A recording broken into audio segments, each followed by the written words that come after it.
Angus, welcome. Yeah. Thank you for coming to talk to me today. Yeah. Our focus today is on the co-curricular provision here. Yeah. You're the Deputy Head Co-Curricular. What is the co-curricular? That's a gigantic question. It is, to start yeah, with. it is, yeah. Yeah. But basically, what I tell people is that I oversee sport, music, drama, activities, and trips, which, as you can imagine, at a school like this is a large portfolio. And how long have you been doing this role? So I've been in this role for 10 years now. And I guess a lot of people, when they come to the school and prospective parents that I meet, I'm telling them about the wonderful provision that we have. There are lots and lots of activities, lots and lots of sports. How does a child choose? Certain aspects of what we offer are compulsory for the children, so everybody does sport 3 times a week. It's important that they it's for life. That's really important thing, isn't it? So that's good for their well-being, be outside, running around, and there's a huge variety of different sports on offer. And as the children go up the school, they have a bit more freedom to choose which sports they would like to do. So if I join in year 7 and 8, then there's a bit more control, but still some freedom to choose. And then as I go up through, when I get to sixth form, I've got what kinds of things can I choose in addition to the main sports? So at the bottom of the school, years 7 and 8, what we'd say is we want all of our children to have a go at pretty much everything. So we give them the wide variety of different sports, and then as they go up, they have more freedom to choose. So in the sixth form, to answer your question, on top of rugby, hockey, football, cricket, the kind of traditional sports, you might have climbing, might be badminton, dance is an option, for example, in the sixth form, that sort of thing. Let's talk a little bit about music and how important that is to the pupils and to the staff here at Haileybury. Okay, so music is a huge part of the co-curricular programme.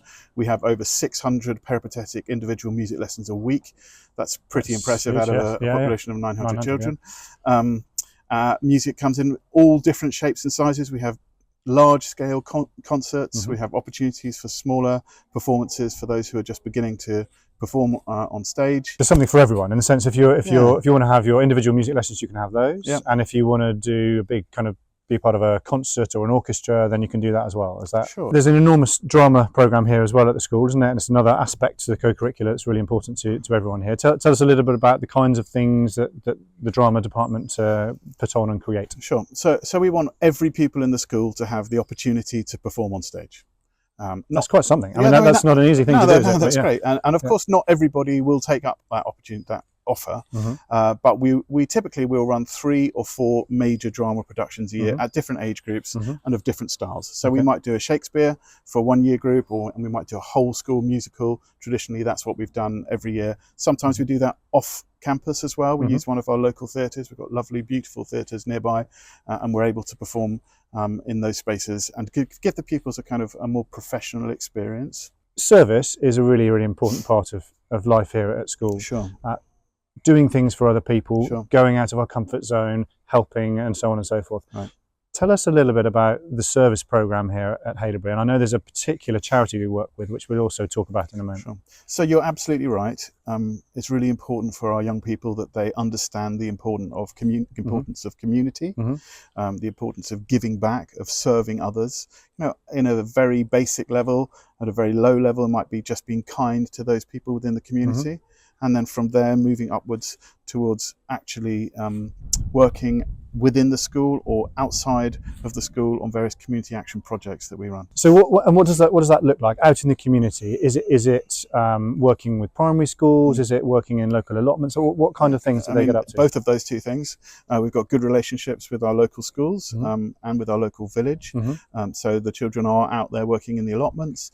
They're working in the village hall. Some of the children have been delivering art lessons in the village hall this year. Others have been teaching sign language. Really? Yeah, amazing. That's fantastic. There are lots of opportunities, dozens of potential opportunities for people to get out there into the community and to do good things and to help out. Exactly right. The next thing to talk about is something called Haileybury Youth Trust. Sure. Tell me what that is. It's a charity that we work with, but what does it do?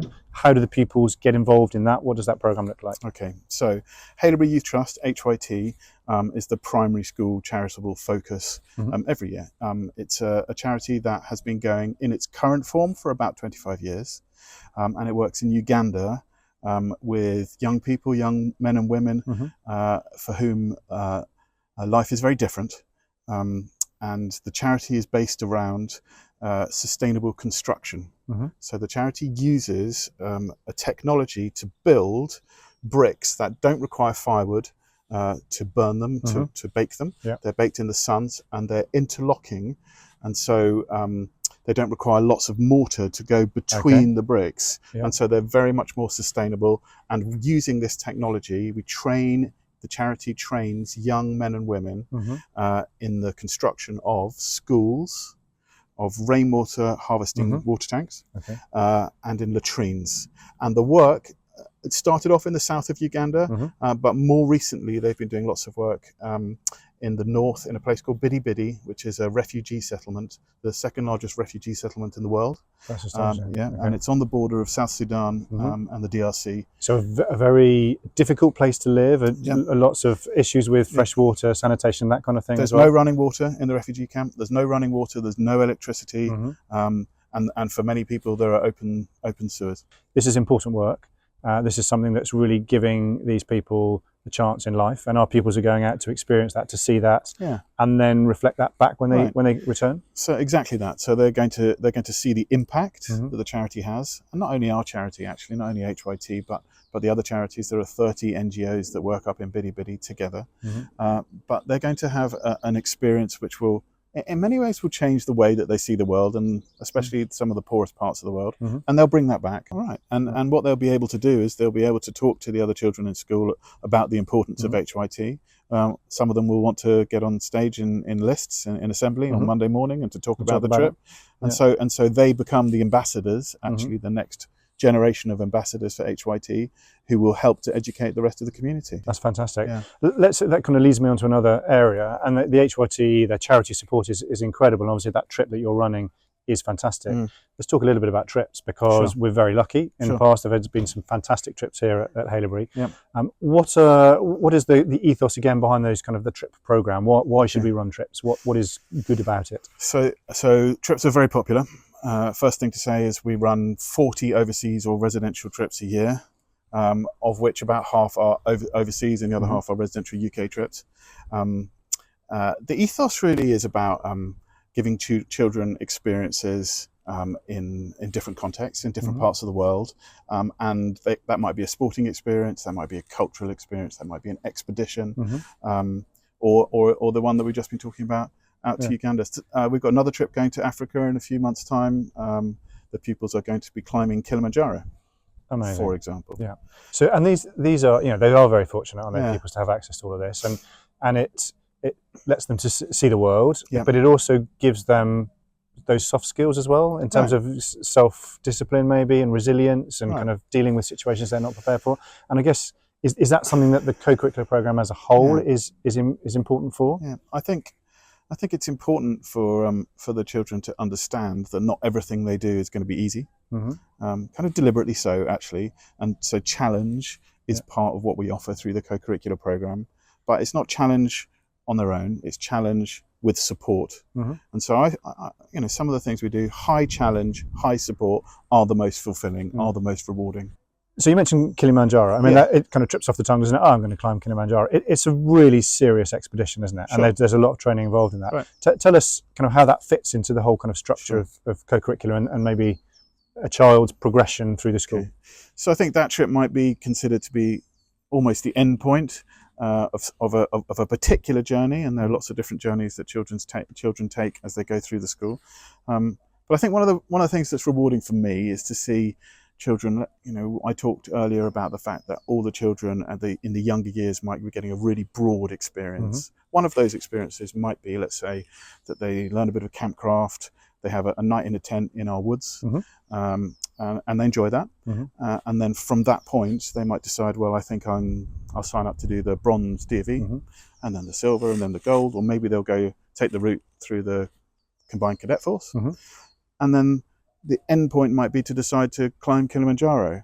But for me, that journey, which started in the woods, aged 11 or 12, I think is a really powerful kind of narrative to why we do, or why we offer what we offer. You mentioned about the let's say the 11, 12-year-old using Right. our kind of woods, we're very fortunate, aren't we, to have this spacing. Yeah. Obviously, we're sat here, and this is just one of the Sure. many areas around school that are stunningly beautiful. We're really fortunate for that. Is that important part of the co-curricular as well, to get people out into nature and enjoying that kind of environment? Absolutely, to get them out into nature, and we've got a 500-acre estate, and so there's lots of nature for them to get out into.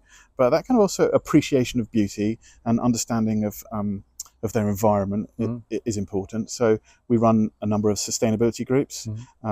We're doing a lot of work with a charity called Sustainable Rivers, which is about it's a combination between science and community action about measuring the quality of the water in our local rivers and working out ways to try and improve that. That's that Drinkable Rivers program, isn't it? Drinkable Rivers, yeah. We do some work with swift conservation. It's very exciting to see a couple of swifts fly over a few weeks ago. Yeah, absolutely. And we've got the house martin colonies as well, haven't we, on site here? We're very fortunate with the biodiversity that we've got. Yeah, absolutely. Very much. Angus, the pupils are very lucky, very fortunate here to have such a wide offering of different opportunities outside the classroom. What does that bring them? Why is that important in the education that we're offering the pupils?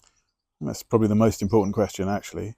And the answer is that a breadth of experience gives them the opportunity to find new interests, to develop skills, abilities, passions, which I think ultimately gives them confidence and a sense of identity and a sense of who they are. To get to know themselves really is important, isn't it? But in order to find the things that you're most passionate about, that you're best at, and that you enjoy most, you've got to try lots of different things. And I guess that's why we offer so much within the program. And that shouldn't be a problem here, I don't think, in terms of the hundreds and hundreds of things that are available. Yeah, sure. We talked about the people experience here. As a teacher, I want to come into the school. I'm really keen, obviously, to teach my subject that I'm being brought in to teach. And I'll be part of a pastoral system in the houses. I'll also be part of the co-curricular program. But what benefits is that going to give me across that kind of wide breadth and depth that we've been talking about? I think staff, teachers come to work at a school like Haileybury because, of course, we offer a fantastic academic experience for them and the ability to teach really bright children, but also because they want to engage in the co-curricular program, because they want to coach teams, because they want to run activities, because they want to impart some of their own passions and knowledges. And they can take part as well, can't they? Of course they can sing in the choir, they can do with a cross-country team, they can travel with teams away as well. And when someone joins the school, when a new teacher joins the school, I'll sit them down and I'll say to them, what is it that you have a particular interest for, and how can we fit that in? And I want those people who have special interests, special abilities, special experiences to share that with the children. So Angus, you're, in addition to being Deputy Head Co-Curricular and organising all the amazing things that we just talked about, you're also a psychology teacher. Yeah.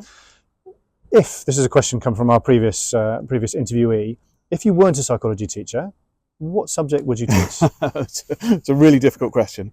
I think it'd probably be English. Okay. I really enjoyed English at school. I really enjoyed poetry in particular, and within lots of poetry, there's lots of psychology as well. In fact, within English literature, there's lots of psychology. And I think as I've got older, I've read more and I've enjoyed reading more, and I think that's probably the area that I'd most enjoy teaching. That's great. And for my next interviewee, any particular questions you think I should be asking them? Well, yeah, I'd really like to know from them what their favourite place to be on campus is and why. That's a good one. That's quite tricky because there are so many, aren't there? As I say, we're very, very fortunate to be sat here today. Angus, thank you. That's been fantastic, really interesting. Thanks. You very much for your time. Thank you very much, Simon. Pleasure.